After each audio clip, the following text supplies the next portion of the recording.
Greetings and welcome to the Saroth the Mage experiment. Tonight should be a reasonably good show. Excuse the hair, by the way, it's getting so long in lockdown. No barbers or nothing. So banging the gong, quick bit of Kaosillator music, and we will get down.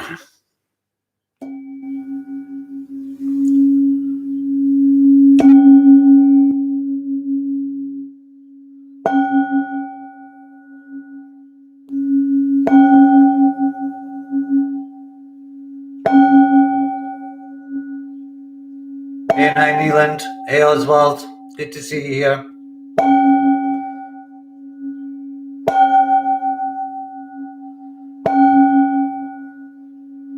I've lost count now. It's supposed to be 9.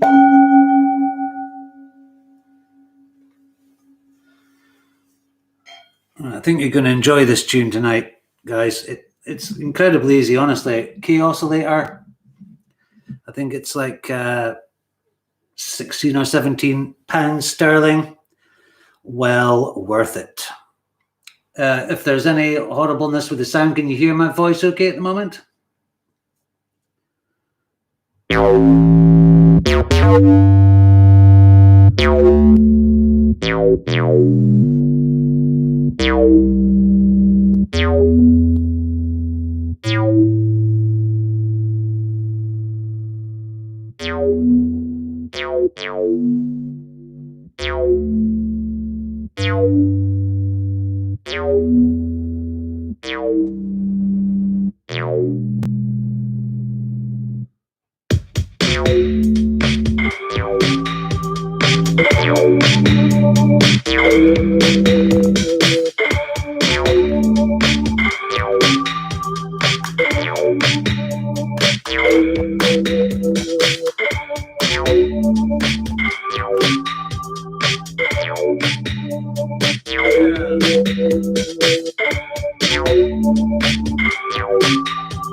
fun, but somewhat exhausting.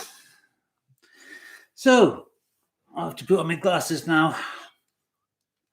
So welcome, Nine, Oswald, Jasmine, thank you. Jonacide, thank you very much for turning up. So I don't know if anyone saw last week's show. So I was kind of going into what I actually think about, what is the astral plane? What are these spiritual creatures that have suddenly become, like it's even passé to talk about models of magic nowadays. Everybody just takes it for granted that the world is magic. There are spirits, but this took a lot of getting used to for me, who was firmly planted in, nothing supernatural. I mean, even before, see, I'm going off script here. This is what I do. But, like the last interview I did with the gorgeous Keats Ross of Prague Magic, I was like, oh yeah, men make gods and I don't believe in anything supernatural and it's all psychological and that's a pretty much very limiting view. And it absolutely limited my magical practice, my philosophy, and the way I approached everything. And I basically, nice one, Oswald. Honestly, technology has improved to such a degree now that I'm sure we tried to do it a bit on the Saturday. I thought you were going to be on that, by the way, Oswald. You should have been on that. Hey, Plandemic. Plandemic. Is that you, Scratchy? Yeah, it would absolutely be possible to have a jam in real time. So I'll do a bit more music towards the end, but I'll read this. I'll stop occasionally to pontificate and make little points, but this seems to be a good formula for me, because if I just talk like verbal diarrhea, nothing ever makes sense. And then I watch, I can barely listen to my own voice. It's a childish thing. I can listen to myself singing, no problem, but my talking voice just, I don't like it. So, like I say, last week, I'll just kind of maybe go over the last paragraph. So last week I said I've had some extraordinary experiences while experimenting with ritual magic, and perhaps it's only in looking back I see my occult phenomena were more valid than I realized at the time, because for a while I kind of dismissed everything as kind of, I was deluding myself and, very limiting beliefs. What I have to figure out right now is how I'm going to proceed. As I've said before, blind faith is a process I'm not something I'm interested in. I can't devote myself to a system or lengthy working without knowing exactly what I'm trying to do. It really has to make kind of intellectual sense for me at all. I'm an overthinker. I don't want to be swept along by faddish ideas of being matey with demons to become a living god. So blah, blah. So angels and demons. So if belief is a tool and nothing is true, everything is permitted, then why was I limiting my magical Weltanschauung? My Weltanschauung, that's a good word, isn't it? It's German for worldview. And praxis to an almost materialist, it's all in my head way of thinking. That was one of Lon Milo Duquette's sayings, that it's all in your head. You just have no idea how big your head is, which is fine, kind of. My Golden Dawn style manual was written before the reflowering of the spirit model, or at least before I became aware of it. But I honestly believe it was two things, one which I'm going to mention later. I believe it was getting back to the practicus grade, doing my lesser banishing pentagram rituals and my banishing hexagram rituals, invoking the four powers of water, and doing my planetary invocations as well. Invocations, which is adopting some kind of drawing the essence of something into yourself. Well, I never would have guessed Oswald with that name. So yeah, I'd never really considered evocation as a serious form of magic, because if spirits weren't real, why would I evoke anything? It would just be invoking, and So I gradually became sort of very disillusioned. So yeah, the planetary invocations rekindled my passion for magic. It was like a light being switched back on after a long period of theurgic darkness. I was aware that my belief in and ability to perform magic was flatlining. I needed something to re-inspire me.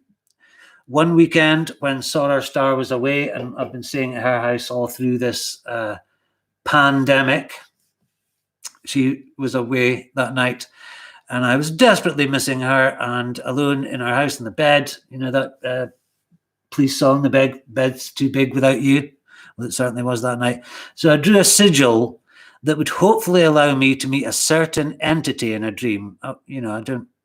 Some things in magic, to know, to will, to dare, and to keep silent. So some things you don't talk about.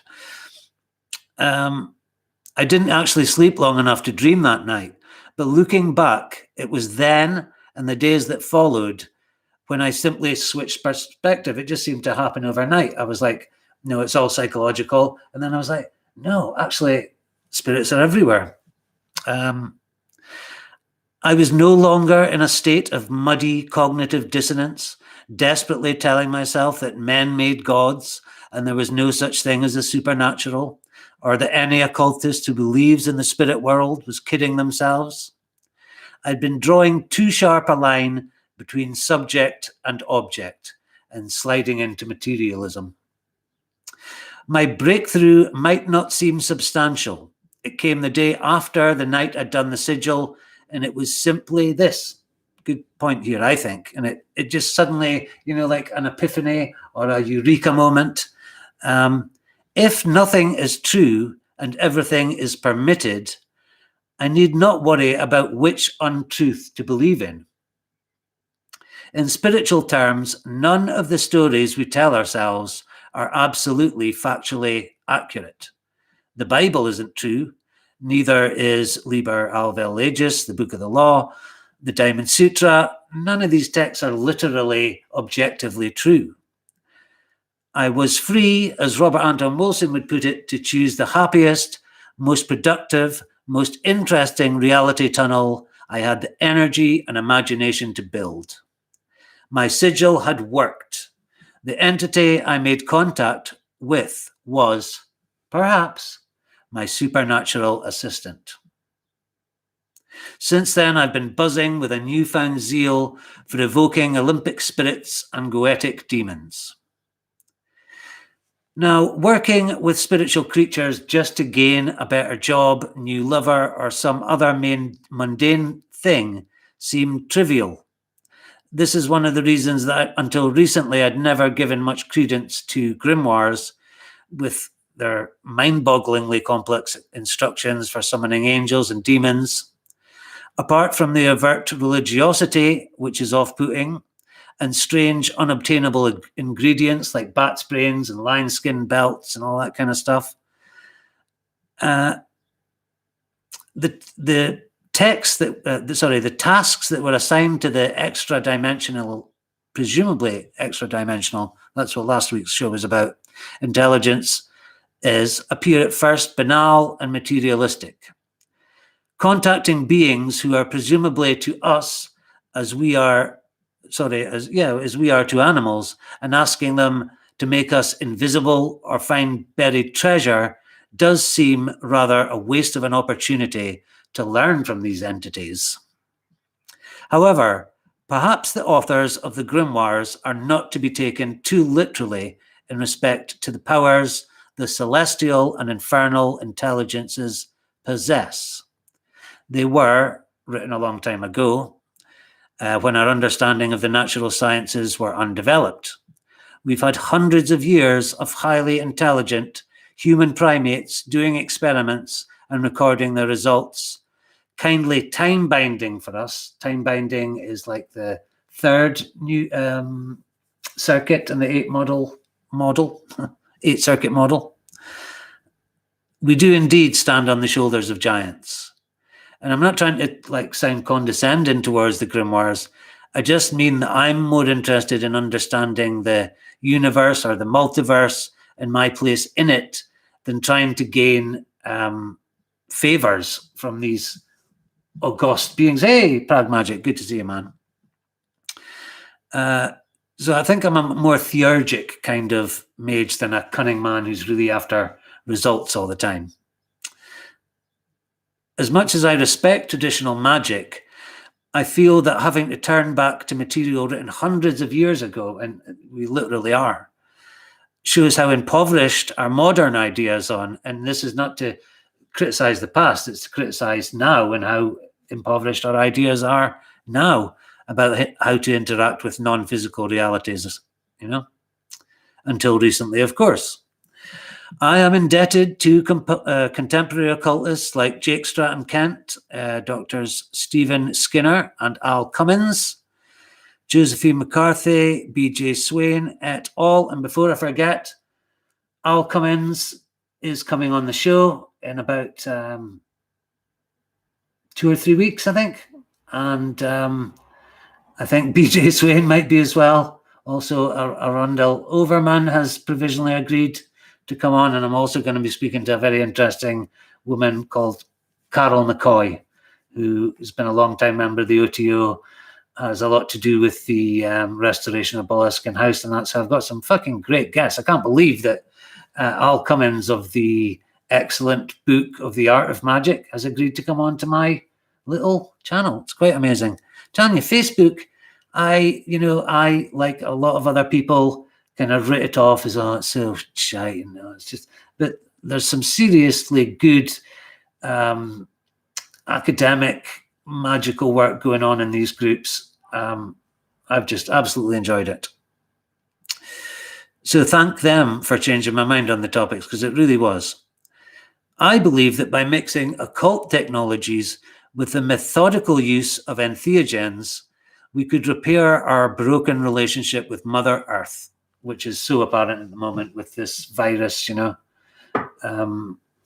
the general ecological meltdown all over the planet.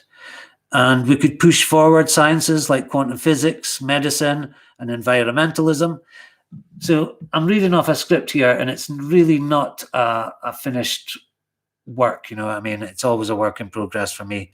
So if some of it doesn't quite fit together and there's some clumsy ideas in there, excuse me. I'm sure we'd be aided in this endeavor by nature spirits and the elemental guardians of the planet, who must be in despair or deeply pissed off and possibly vengeful. Virus, anyone? So my urgent ecological message from the Pleiadians, remember I told you about this, Prag Magic, now seems much more relevant to my role as a shaman mage of the post-coronavirus 21st century. I also don't discount the possibility that I'm looking at things back to front. Perhaps the old ways are the best ways. Aaron Leach, in his fantastic book, Secrets of the Magical Grimoires, he sees the religious worldview of the Solomonic texts, which do put a lot of people off, me in particular.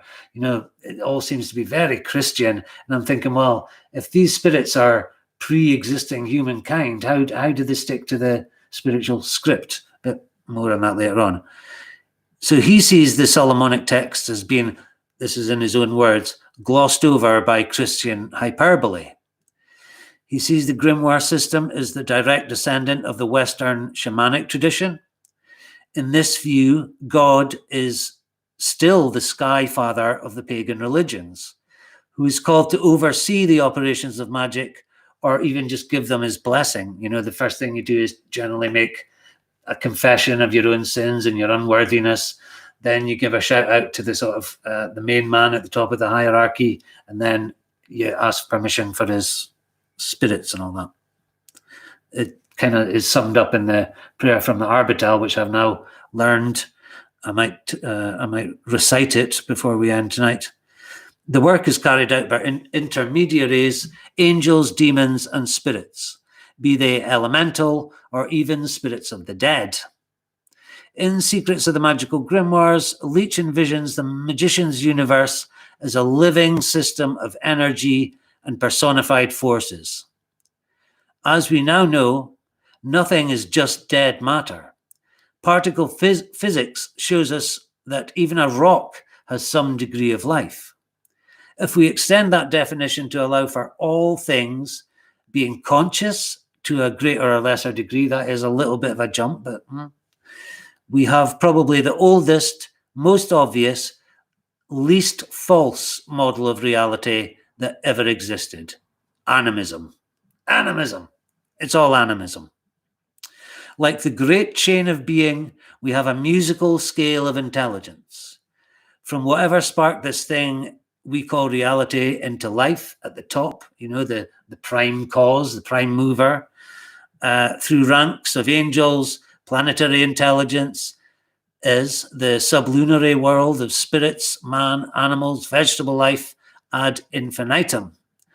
I don't want to get trapped into Plato and Neoplatonism here, but hierarchy is a very important concept in grimoire magic. Spirits seem to adhere to strict rank protocols, or at least magicians have structured them in this way. And this is something I'll probably never, how much is us, how much is them? Are we forming them or are they forming us? I'm still not sure. One must go through the correct channels to get work done. As above, so below. Our human systems of kings and queens at the top, with a host of functionaries below, from princes and dukes to ambassadors, courtiers, generals and foot soldiers, are mirrored on the astral plane. A magician must know the rules of interdimensional diplomacy. He must make well-placed friendships and alliances if he wishes to get ahead. He doesn't have to figure it out all himself, though. Now, this is perhaps the most important thing I've learned, which is entirely new to me, is this concept of a supernatural assistant. It's not the HGA, which I've always, it's not the HGA, which I've obviously heard of already, but a friendly spirit who will, be almost like a familiar or a teacher, a guide in dealings with the other dimension. So how's that sounding so far? Michael Pollan is the worst thing to happen to... I've never heard of him, Oswald. Jim DeCorner is the book that I read that I got a lot out of, although the first 2 or 3 chapters are really fascinating. They're like the theoretical bits about the bits I covered last week about the astral plane being an inner dimension, which doesn't make it any less real. But then the further chapters, very handy if you want to cultivate hallucinogenic plants. But I was hoping it would. Hey, Chelton Shepherd, you're my Facebook friend, aren't you? Good to see you here. Excellent. I've met so many excellent people through Facebook. Honestly, if you're a Twitter head like I was, Twitter literally is just shouting into the void. With Facebook, you get real interactions. You get, I've talked to so many interesting people, and that's how I've got these interesting people to come onto my show in the following weeks. And I haven't necessarily come to them. They've kind of said hello to me. It's beautiful. Don't overlook Facebook.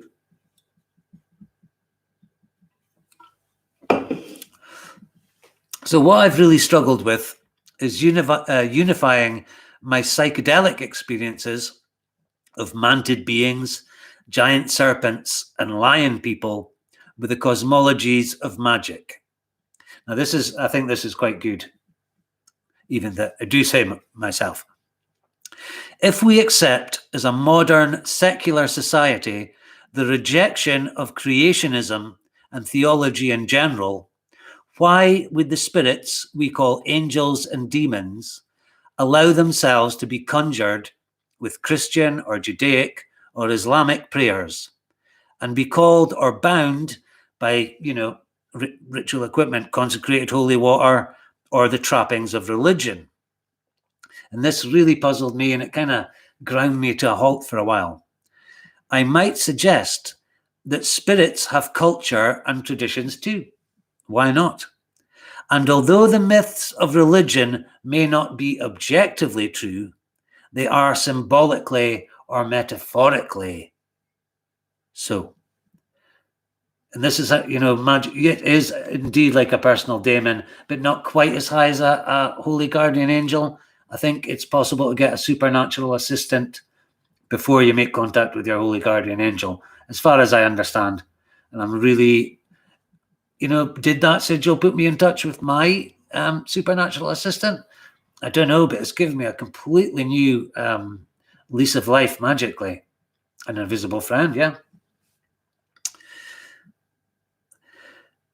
We must also remember that for the vast majority of time that we human primates have existed, we have believed the spiritual or mythic reality.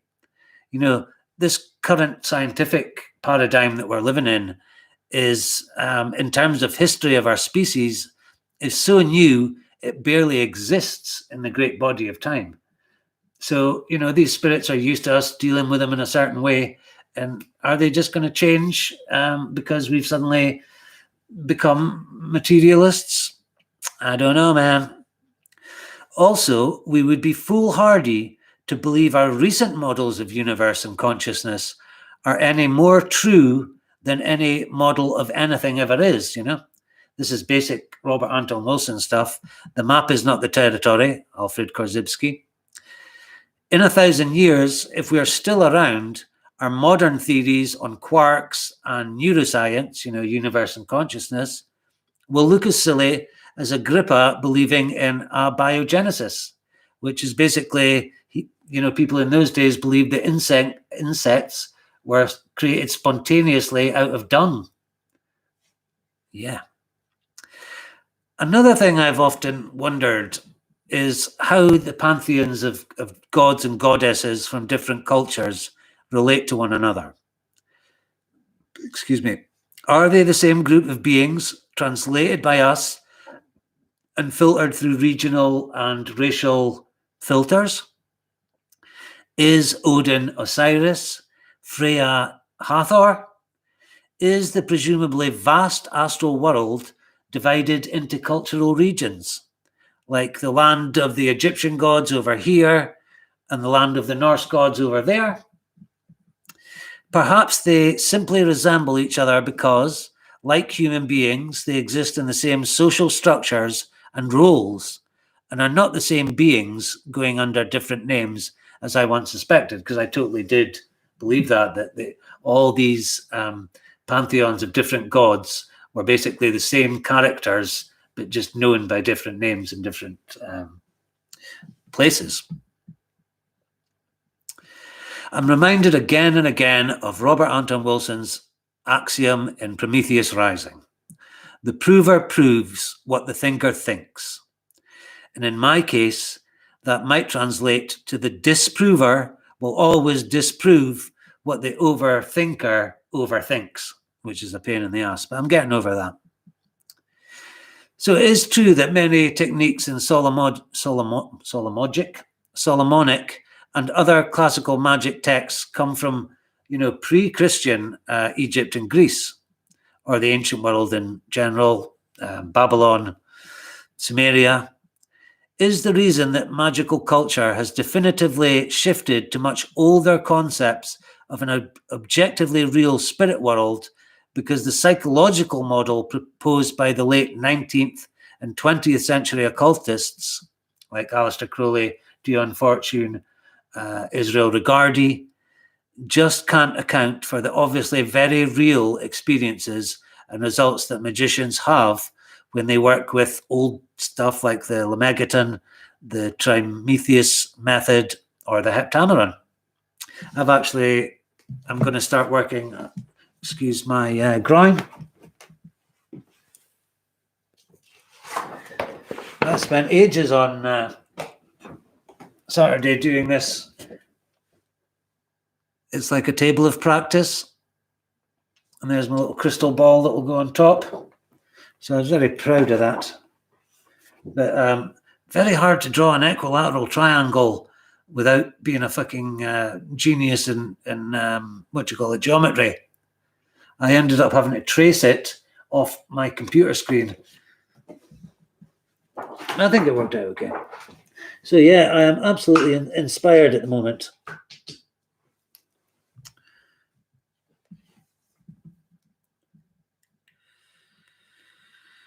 So at a time when the internet and dedicated rigorous scholarship has allowed those of us interested in esotericism in all its forms to obtain an overview of the entire history of time-bound, as in written, spiritual, religious, and magical ideas, we are surely better placed intellectually to discern the truth of the astral plane and its inhabitants than ever before. You know, we've got the whole culture and the history of the known earth has as much information as we have at the click of a few fucking keys. The printing press was one of the contributing factors to the European Renaissance.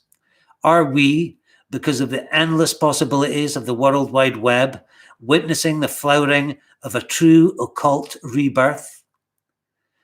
And through discoveries there, a chance to truly change course and avoid the inevitable destruction of our home planet. And this is starting to be more serious to me. You know, I really didn't care. I was too self-absorbed and too worried about my own day-to-day shit. But now I am thinking, you know, magicians should be of service to the community in the shamanic kind of role, you know. It's an interesting side note that the Black Death preceded the historical Renaissance, as COVID-19 may be preceding ours. One of the reasons that the Renaissance happened was because the Christian church told everyone, don't worry, guys, as long as you're Christian, the Black Death ain't going to get you. It's going to kill the Jews and the Muslims and all them dudes. And because of the rather more cleanly habits of the Jews, the Christian population was decimated. And everybody was like, okay, thanks, Jesus. Maybe we better look into more humanistic classical sources. So you'd think that to learn more about spirits in the astral plane, we could go directly to source and ask the spirits themselves. Unfortunately, to use the Skinner quote that I used in the last show, it was like Alexander F. on Glitchbottle had said, okay, if we rigged up a studio perfectly, cameras, microphones, would we be able to pick up you or some expert magician summoning a spirit? And Skinner's answer was basically, it just doesn't work like that. So I'm saying again, we can't ask spirits because it just doesn't work like that. Because of the notorious difficulty in contacting in the first place. Now, I wrote just the other day something I've never definitively achieved without entheogens. But then I think, well, is that really true? What was I doing when I was channeling?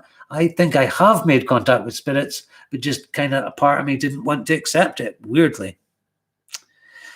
And the apparent fact of spirits never giving a straight answer, that now they're notorious for that, or indeed being downright deceitful, we can't just go to the spirits and say, okay, where are you from? And could you explain the fifth dimension? And could you give us an equation for like free energy? Just doesn't work like that. Perhaps this is to be expected of beings from higher, intra, or extra-spatial dimensions. A cross-species dialogue where our language is unable to capture the profound insights or information the entities could give us. John Dee's angelic conversations are a good example of communications from the astral world. There, occasional truths are commingled with like teasing, sort of lies, failed predictions, and in the end, confusion, really. And again, in the excellent book of The Art of Magic, which I will be discussing with Dr. Alan Cummins on this very channel, Humphrey Gilbert and his scryer went through a whole lot of conjurations, summoned spirits into a crystal, but in the end, the results always seem to be tantalizingly up in the air. No conclusions can really be drawn. De Korn, in his book Psychedelic Shamanism, although he's not specifically talking about the spirits we encounter in magic, says this. Empirical evidence shows that each dimension within the imaginal realm is inhabited by monads of sentient energy. Like all living organisms, these entities seek to nourish and promote themselves. The closer the perception of the entity matches our own, the more appealing will be its arguments to our awareness, and the more likely we will feed it with our belief. That's very interesting. No, he doesn't have any relation to Cummings. I think it's Alexander Cummins. I hope I've got that right. I'm sure you're watching, Al. Don't be offended. I think it's Al.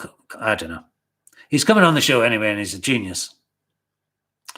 So that's an interesting idea, this idea of spiritual creatures feeding on our belief.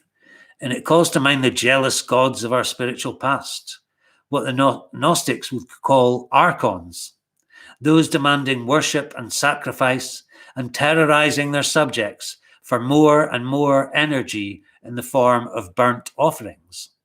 I'm also reminded of the bloodthirsty Aztec deities who required huge numbers of human sacrifices. The idea that there is a spiritual food chain should not be surprising. We exist by devouring the life energy of the lower kingdoms, animal and vegetable.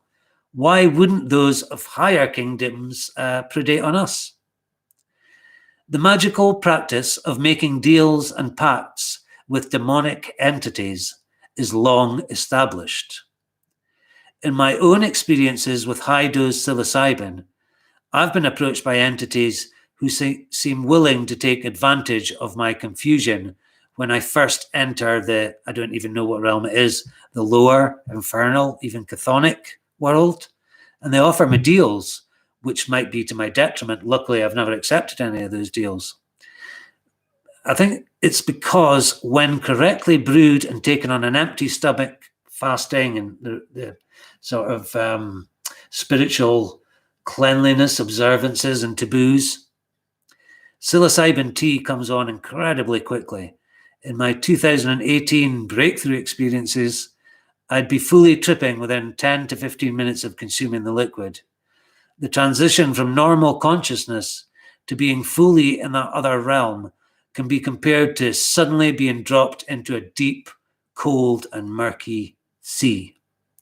I always seem to enter on the lowest region and have to gradually rise through levels like climbing a mountain. And the first part of my trip is often very unsettling and scary. More than once, I felt myself to be surrounded by skeletal bird creatures. And that's weird. I was watching Hotel Transylvania with the young lad the other day, and they've got these skeletal bird creatures who looked exactly like the ones I've seen on a trip. And I've never seen the Hotel Transylvania till very recently. I'll get back to all your questions. If there's any good questions, because I'm in my flow and I look at chat, it just throws me off. So if anybody wants to keep, repeat your questions, or moderators, I don't know, bring them to my attention when I've finished my bit, I'd be more than happy to discuss these things, because that's what live streaming is all about. So yeah, these skeletal bird creatures who seem to be, if not outright predatory, then akin to scavengers who flock around a food source they think might be in trouble. Fear and uncertainty must smell like blood to them. Dum, dum, dum, dum. I once described them as being like astral beggars from an interzone marketplace. You look lost, mister. Come with me. I keep you safe. Take you to a good place. Yes. I believe that the vast array of creatures, good, bad, and indifferent, encountered in the psychedelic journey are of the same types as magicians and shamans have been working with for millennia. The trips I took after doing Golden Dawn style magic were tuned into the frequencies of Kabbalah and Egyptian gods, and were a lot more directed and structured than the kind of science fiction, manted beings and stuff flavors of earlier experiments. Here we go. In the excellent book of The Art of Magic, published quite recently by Scarlet Imprint, I have a beautiful, the paperback edition, it was only like 30 quid, but it's beautiful book. The excellent book of The Art of Magic by Phil Leggard and Al Cummings, coming on this show very soon. It's comprised of manuscripts detailing crystal scrying experiments in 1567, England. The magician, soldier, and courtesan Humphrey Gilbert and his scryer John Davis describe imagery which is extremely psychedelic. Visions include a tree made of blood, one of crystal, hairy books, like literally books where the parchment, the hairs on the outside, headless birds, and characters including biblical saints, dead magicians like Agrippa and Roger Bacon, I believe, and even King Solomon and Adam from the Bible show up. The fact that the shades of real historical personages like Agrippa and Roger Bacon mix freely in the astral realm with St. Luke and Old Testament figures indicates how our subjective imaginations can never be truly separate from magical and ethnogenic experiences. The line between me and not me is fluid and dynamic. So, how long has this been going? That's not bad. So, to sum up this rather confused chapter, I can discuss entheogens from real experiences, while interactions with the angels and demons of magic as, at the moment, pretty much deduction and guesswork. I have done a few evocations, and obviously I had the channeling experiences way back then. I had the vision of the Pleiadians. None of those were when I was on psychedelics. They just came startlingly, really. But I do plan to embark on a new set of psilocybin experiences this summer, I think, and I've just started tentative evocations while I build up tools and text. It takes a while. I take magic seriously enough not to recklessly dive into working with spirits. In many ways, I really do feel like the real magic work, and that's not to dismiss any of the stuff I've done in the past, but since I did that sigil for that supernatural helper, I just said what it was. I'm so energized. I'm furious, and lockdown is helping, that I don't have to work. So in many ways, I feel like the real magical work is just beginning. I've even made inquiries about joining an initiatory body. I won't say which one, but the nearest one is in Edinburgh. So I hope to answer the questions I've asked myself in this conversation. Give me 20 years and I'll get back to you. And that is the end of my written bit. So now I can turn to live chat for like 5-10 minutes. Then we'll play out with a bit of music. And I think that was no bad at all. So what did you think of that, chaps? So Leon Shepherd. I experienced a few weird things with DMT. After that, I began doing the LBRP. Before any yeah, absolutely. That's what I learned to do, is kind of contextualize the psychedelic experience within, I do it at my friend's house. I think I say this every week, but she's got like a dedicated temple.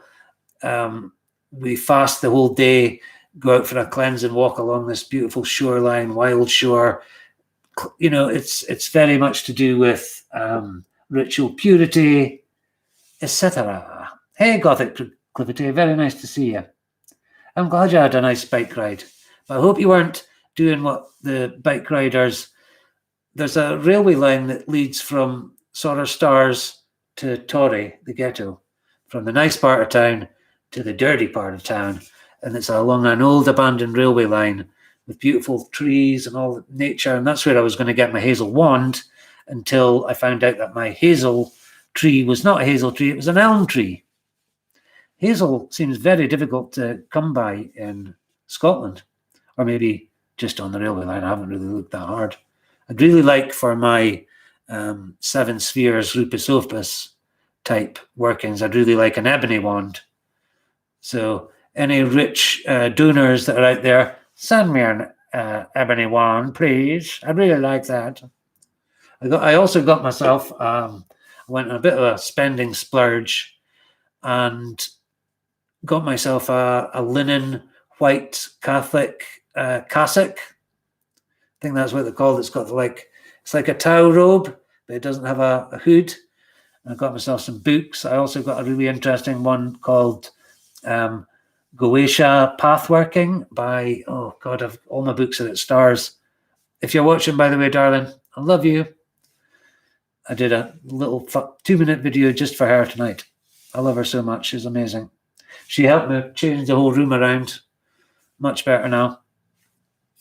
Sorry, back to chat. So Chet Leon, is that how you say it? Chet Leon is talking to Prague Magic. After my first DMT experiences, I performed his first big boy working on a strong dose of LSD. Yeah, I mean, the shadow, there's so much that you have to deal with on major psychedelics. But LSD's never really hit the mark for me. Psilocybin every time. Patchwork robes. No, I've never even heard of such a thing. I just got I mean, I'm very poor, so I could only afford a 30 quid white linen robe from China. And amazingly, it came within about a week. So that I tried it on. But I do rituals before each live stream. Just my Golden Dawn stuff. Lesser banishing ritual, lesser banishing pentagram ritual, banishing hexagram ritual with the analysis of the key word and all that. And then at the moment, it's invoking the 4 powers of water. And then I've got my planetary invocations, Mercury and Jupiter. So it's very good. So yeah, I'm feeling so re-energized. It's good to see so many people in live chat. And I honestly think this channel's the way to take off. If I've got Al Cummins coming on, Carol McCoy, also Arundel Overman, who's written books, you know. I'm coming up. Ooh. Yeah. Well, you know, why don't some of us get together and have like a Zoom chat, but just do it. Thank you, Jasmine. Do it like, dare I say, like the old style Sunday chill, but we could keep it to the topic of psychedelics and magic because it's one that really interests me.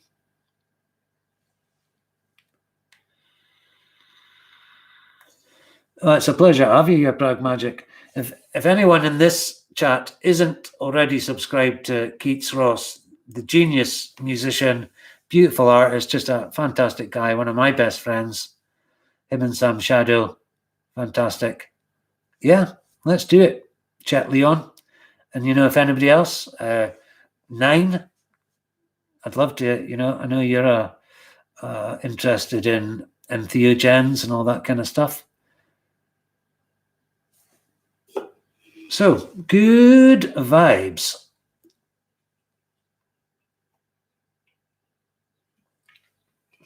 So let's do it. Let's do it, kids. Let's have a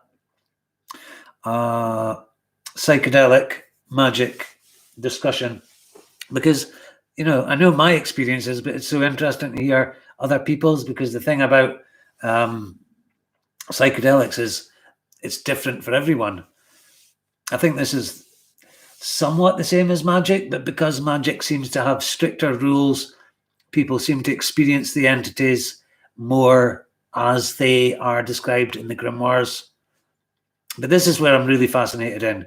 Where do we stop and the objective reality of the spirit world, where does it begin, you know?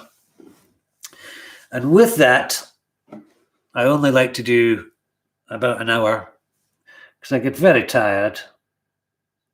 Hey, midday wine is the best kind of wine. Actually, a gin and tonic at 4 o'clock in the morning. That's what me and Sora Star like to do. If I've been drinking, keep a couple of just those cold Gordon's tins in the fridge. We invariably wake up, dry throats, have a really lovely cold tune, and then get back to cuddling. That's what we like to do, isn't it, darling, if you're watching? Really, Oswald, you really were playing along. I know you wouldn't lie, but well, I'm away to hit it again. So if anybody wants to jam along, I honestly can't believe how easy it's. I'd always been like a singer and a harmonica player in bands, but I'd never been able to make my own music, and it was very frustrating for me. And since I discovered the Kaosillator, where everything's in the same key, it's incredibly. I see it here, Joseph. Thank you very much. Or I mean, Oswald. Neither of them are your real name. I know that. So that was really interesting. I think this is definitely the way forward for this channel. Write, stick to the script. Sunbloke, nice to see you here. See, fasting beforehand empties the stomach, and it just makes the mushroom tea hit so much quicker. And I honestly think that just fasting and abstaining from sex, it just really tries it. There we go. Have you tried sleep deprivation with fasting? I think all these things are without taking entheogens, they're the closest you can get to altered states of consciousness. It's very hard to get into an altered state of consciousness deep enough to go into a real Gnostic state, or a state of gnosis, I should say, without, just pentagram rituals and meditation really doesn't get me in deep enough. It's a shame. It's something I've got to work on. And this is why I want to join an order, is hopefully they can help me along with that, because it's something I really struggle with.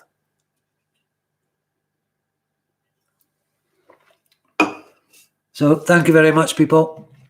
We'll play out with a little bit of music. Thank you very much. Good night to you all.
Charles, again, you just come in at the end.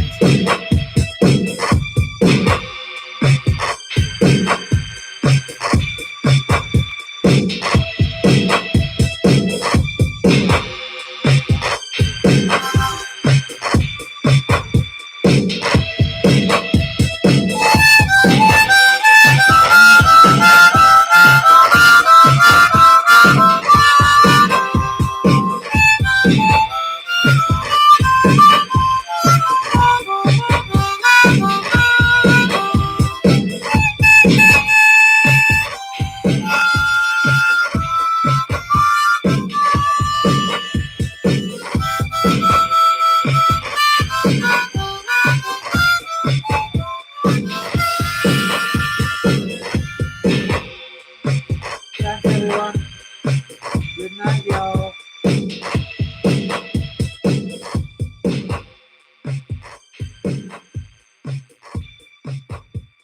Thanks very much. I really enjoyed that. Okay, I'll be in touch, guys. Thank you very much. Ciao.